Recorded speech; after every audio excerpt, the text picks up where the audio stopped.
If you want to loop a specific section of your timeline in DaVinci Resolve 20, this quick tutorial will show you exactly how to do it.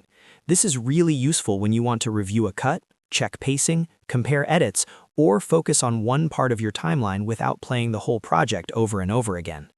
Before we get started, if this video helps you out, make sure to hit the like button and subscribe for more easy DaVinci Resolve tutorials just like this. Alright, let's jump right in. The first thing you need to do is set an in point and an out point on your timeline. This tells DaVinci Resolve exactly which section you want to repeat. To set the in point, move your playhead to the beginning of the section you want to loop, then press I on your keyboard. That marks the start of your loop range. Next, move the playhead to the end of the section you want to repeat and press O on your keyboard. That sets the out point. Now DaVinci Resolve knows the exact area you want to play back in a loop. This step is important because without the in and out points, the software won't know what part of the timeline to repeat. So if the loop is not working later, the first thing to check is always your range selection.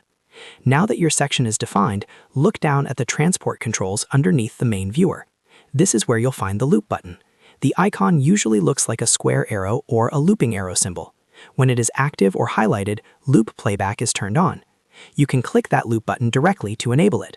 Once it's on, DaVinci Resolve will keep returning the playhead back to the in point every time it reaches the out point, so your selected section plays repeatedly. There is also a keyboard shortcut you can use. On Mac, press Command+/. On Windows, press Control+/. That turns loop playback on as well, which is a faster way to activate it if you don't want to use the mouse.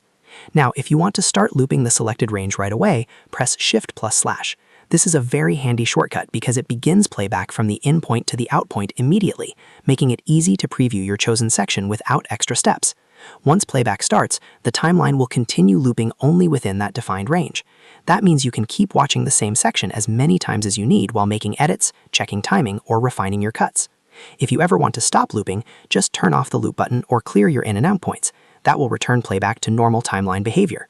So to recap, press I to set the in point, press O to set the out point, enable the loop button in the transport controls, and use Shift+/ to begin looped playback instantly. It's a simple feature, but it can save you a lot of time when editing in DaVinci Resolve 20. If this tutorial helped you, please give it a like, subscribe to the channel, and stay tuned for more DaVinci Resolve tips, tricks, and step-by-step editing guides. Thanks for watching, and I'll see you in the next one.